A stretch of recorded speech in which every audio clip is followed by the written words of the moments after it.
नमस्कार, मैं हूं शशि। आइए झारखंड की टॉप 25 प्रमुख खबर जानते हैं। सरना धर्म कोड को जनगणना में शामिल करे सीएम हेमंत। मुख्यमंत्री हेमंत सोरेन ने राष्ट्रपति द्रौपदी मुर्मू को पत्र लिखकर वर्ष 2027 की जनगणना में आदिवासी सरना धर्म कोड को पृथक धार्मिक पहचान के रूप में शामिल करने का अनुरोध किया है। उन्होंने लिखा है कि यह अनुरोध झारखंड की जनता, विशेषकर देश के करोड़ों आदिवासियों की ओर से किया जा रहा है। उन्होंने प्रधानमंत्री मोदी और राज्यपाल संतोष कुमार गंगवार को भी पत्र लिखा है। पत्र में मुख्यमंत्री ने जनगणना को राष्ट्रपति के कुशल पर्यवेक्षक में शुरू किए जाने के लिए धन्यवाद व्यक्त करते हुए उल्लेख किया है कि प्रथम चरण में अनुसूचित जाति जनजाति से संबंधित जानकारी और द्वितीय चरण में व्यक्तिगत आंकड़ों का संकलन किया जाएगा। सरना धर्म की पृष्ठभूमि और आदिवासी समुदाय के भावनात्मक जुड़ाव को देखते हुए पूर्व में प्रधानमंत्री से भी अलग सरना कोड का प्रावधान रखने का अनुरोध किया गया था। ऐसे में उम्मीद है कि जनगणना के द्वितीय चरण में धर्म संबंधी जानकारी से जुड़े कॉलम में राज्य की आकांक्षा, विश्व का संकल्प, आदिवासी समाज की भावना को देखते हुए विचार किया जाएगा। सीएम ने उल्लेख किया है कि किसी समाज की पहचान सामाजिक, धार्मिक, आर्थिक और सांस्कृतिक विशेषता से होती है। आज़ादी से पूर्व जनगणना प्रक्रिया में विभिन्न समाज द्वारा अपनाए जा रहे धार्मिक विशिष्टताओं, उनके रीति रिवाज तथा पहचान को अंकित किया जाता रहा है। झारखंड में बिजली पानी की दिक्कत नहीं होने दे सीएम हेमंत। मुख्यमंत्री हेमंत सोरेन ने वीडियो कॉन्फ्रेंसिंग से राज्य के वरीय पदाधिकारियों एवं सभी उपायुक्तों के साथ बैठक कर गर्मी की स्थिति की समीक्षा की है।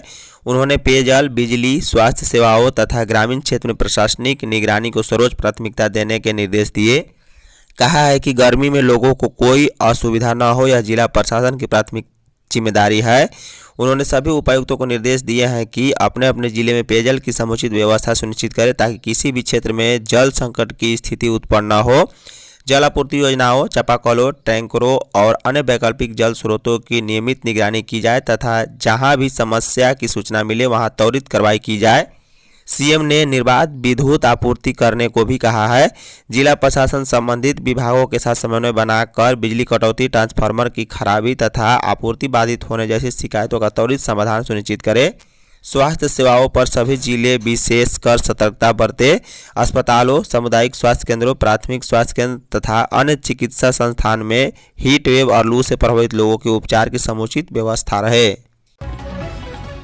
सरना कोड का कॉलम जनगणना में हो, केशव महतो। झारखंड प्रदेश कांग्रेस कमेटी के अध्यक्ष केशव महतो कमलेश ने राष्ट्रपति, प्रधानमंत्री और झारखंड के राज्यपाल को पत्र लिखकर जनगणना 2027 में आदिवासी सरना धर्म को अलग पहचान के रूप में धर्म कोड में शामिल करने की मांग की है।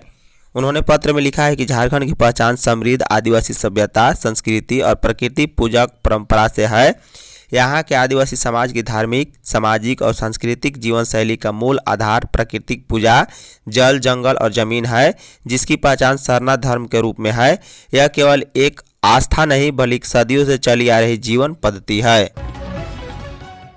रांची पहाड़ी मंदिर में पदभार के लिए घंटों तक चली नोकझोंक। रांची पहाड़ी मंदिर परिसर में सोमवार दोपहर में प्रभार ग्रहण करने आए नव गठित कमेटी में शामिल पदाधिकारियों और विरोध प्रदर्शन कर रहे निवर्तमान कमेटी व हिंदूवादी कार्यकर्ताओं के बीच हल्ला हंगामा के बीच नोकझोंक हुई है। करीब 20 मिनट तक मंदिर के मुख्य प्रवेश द्वार के पास अफरा तफरी का माहौल रहा। निवर्तमान कमेटी और पदभार लेने आई कमेटी के सदस्य एक दूसरे पर आरोप प्रत्यारोप लगाते रहे।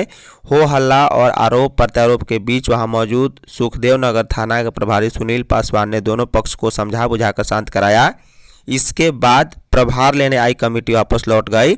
इससे पूर्व निवर्तमान कमेटी और शिव भक्त नई कमेटी बनाने के विरोध में मंदिर के मुख्य द्वार के पास दिन के 9 बजे धरना पर बैठ गए। तय सूचना के मुताबिक दिन के 12 बजे धार्मिक न्यास बोर्ड की ओर से पहाड़ी मंदिर के लिए अधिसूचना कमेटी के अध्यक्ष सेवानिवृत्त जस्टिस डॉक्टर एस.एन. पाठक, उपाध्यक्ष सेवानिवृत्त जज राकेश कुमार व वीरेंद्र तिवारी, सचिव राकेश सिन्हा, बादल सिन्हा, दीपक ओझा, अरुण वर्मा, मेहुल प्रसाद और अन्य पदाधिकारी वहां पहुंचे थे। टीएसपीसी के सब जोनल कमांडर गिरफ्तार। रांची पुलिस ने उग्रवादी संगठनों पर कार्रवाई शुरू कर दी है। इसके तहत पुलिस की टीम ने टीएसपीसी के सब जोनल कमांडर बीरम राव उर्फ अरविंद को गिरफ्तार कर लिया है। उसकी गिरफ्तारी लातेहार के चंदवा धोबी टोला से हुई है। उसके पास से पुलिस की टीम ने पिस्टल, मैगजीन, 7 राउंड गोली और 2 राउंड बरामद किए हैं। बता दें, ग्रामीण एसपी गौरव गोस्वामी ने बताया है कि रांची पुलिस को सब जोनल कमांडर अरविंद की चंदवा स्थित अपने घर में छिपे होने की गुप्त सूचना मिली, जिसके बाद रांची और लातेहार पुलिस ने ज्वाइंट ऑपरेशन चलाया। सब जोनल कमांडर के घर को पुलिस ने चारों ओर से घेर लिया। पुलिस के आने की खबर मिलने के बाद सब जोनल कमांडर घर के पीछे के रास्ते से भागने लगा तो जवानों ने खदेड़ कर पकड़ लिया है। पूछताछ में उग्रवादी ने पुलिस के समक्ष कई खुलासे भी किए हैं। झारखंड मौसम 10 तक येलो अलर्ट जारी। रांची में सोमवार की शाम को करीब 2 से 3 घंटे जमकर झमाझम बारिश हुई है। वज्रपात भी हुआ। बारिश होने से रांची के तापमान में गिरावट हुई है, जिससे लोगों को गर्मी से राहत मिली है। रांची का अधिकतम तापमान 34.4 और न्यूनतम 19.8 डिग्री सेल्सियस तक दर्ज किया गया। बता दें कि 10 मई तक येलो अलर्ट जारी किया गया है। बारिश के दौरान लगातार मेघ गर्जन हो रहे थे, जिसके कारण रांची के ग्रिड और सभी फीडरों से सुरक्षात्मक कारणों से बिजली बंद कर दी गई थी।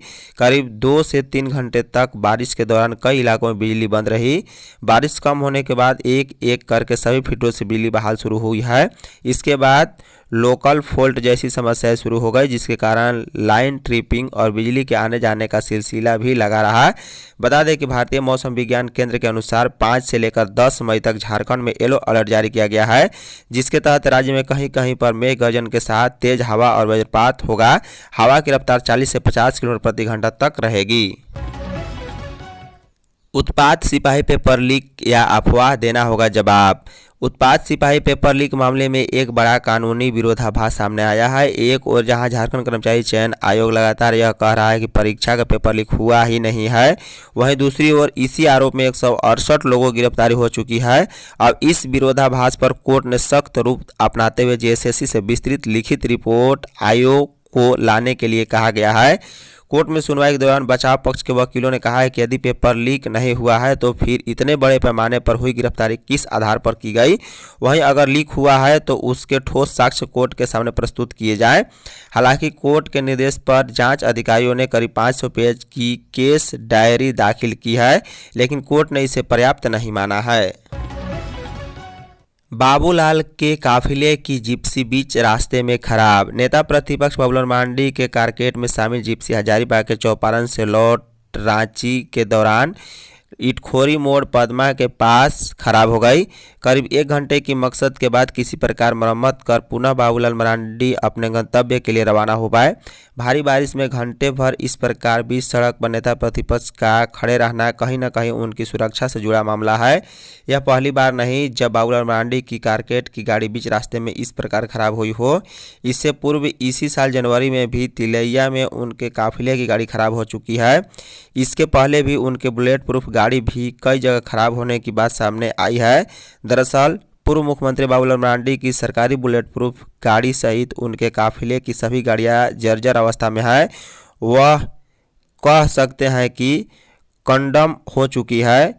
गाड़ियां 10 से 12 साल पुरानी हो गई है।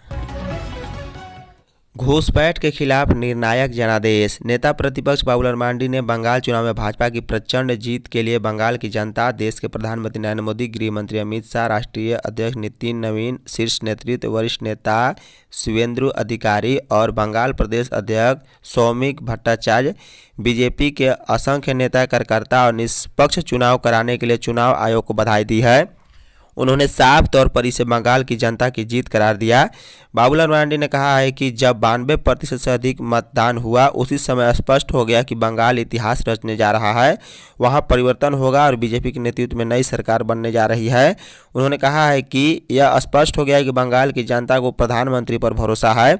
इसके लिए बंगाल की जनता बधाई की पात्र है। बंगाल की जागरूक जनता ने टीएमसी से गुंडाराज, सिंडिकेट सिस्टम, महिला असुरक्षा और घुसपैठ की गंभीर समस्याओं के खिलाफ निर्णायक जनादेश दिया है।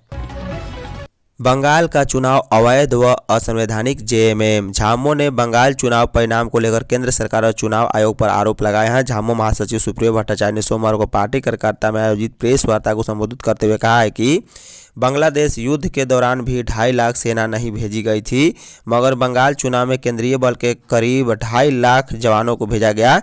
उन्होंने कहा कि देश के इतिहास में पहला ऐसा चुनाव हुआ जहां पर चुनाव आयोग अपने ही स्लोगन "एक भी वोटर छूटे नहीं" के नारे से पीछे हटकर नजर आया। बंगाल के 29 लाख वोटरों को वोट के अधिकार से वंचित कर उसे न्यायाधिकरण की राह पर भेज दिया गया। यही वोट का अंतर अंततः भाजपा की जीत और टीएमसी की हार का बड़ा कारण बनता दिख रहा है। इसलिए बंगाल का चुनाव पूरी तरह से अवैध एवं असंवैधानिक है। उन्होंने असम चुनाव पर कहा है कि वहां की जीत कोई अप्रत्याशित नहीं है, वहां पर परिसीमन के नाम पर एक एक सीट की डेमोग्राफी बदल दी गई है। सफलता के लिए निरंतर मेहनत जरूरी, मंत्री नेहा। संत जॉन हाई स्कूल नावाटांड में वर्ष 2026 के मैट्रिक परीक्षा में उत्तीर्ण छात्र छात्राओं के सम्मान में भव्य समारोह आयोजन किया गया। कार्यक्रम के मुख्य अतिथि मंत्री शिल्पी नेहा तिर्की ने विद्यार्थियों को संबोधित करते हुए कहा कि सफलता के लिए निरंतर मेहनत और विपरीत परिस्थितियों में दृढ़ता के साथ खड़ा रहना आवश्यक है। उन्होंने कहा है कि सीमित संसाधनों और सामाजिक चुनौतियों के बावजूद यहाँ के छात्र छात्राएं सराहनीय प्रदर्शन कर रहे हैं। मंत्री ने छात्राओं की विशेष प्रशंसा करते हुए कहा है कि वे पढ़ाई के साथ घरेलू जिम्मेदारियां निभाते हुए भी अपने लक्ष्य के प्रति समर्पित हैं। उन्होंने विद्यार्थियों को मोबाइल के अत्यधिक उपयोग से बचने की सलाह दी। एसआईटी की हजारीबाग से एक और गिरफ्तारी। हजारीबाग कोषागार से वेतन निकासी फर्जीवाड़ा में एसआईटी ने सोमवार को अप्राथमिकी अभियुक्त सौरभ कुमार सिंह को गिरफ्तार किया है। उसके पास से बैंक खाता, आधार व pan card, mobile phone, bike जब्त किए हैं। साथ ही बैंक में जमा 1.5 करोड़ का फिक्स डिपॉजिट भी फ्रीज करा दिया। इसके अलावा खाते में जमा 18,86,467 रुपये भी फ्रीज कर दिए गए। सौरभ मूल रूप से बिहार के रोहतास का है और अभी हजारीबाग के जानकी प्रजापति हरिबाग चौक क्षेत्र में रहता था। जांच एजेंसी के अनुसार अनुसंधान में यह बात सामने आई है कि सौरभ ने अन्य आरोपियों के साथ सरकारी राशि की अवैध निकासी की साजिश रची है। धन्यवाद।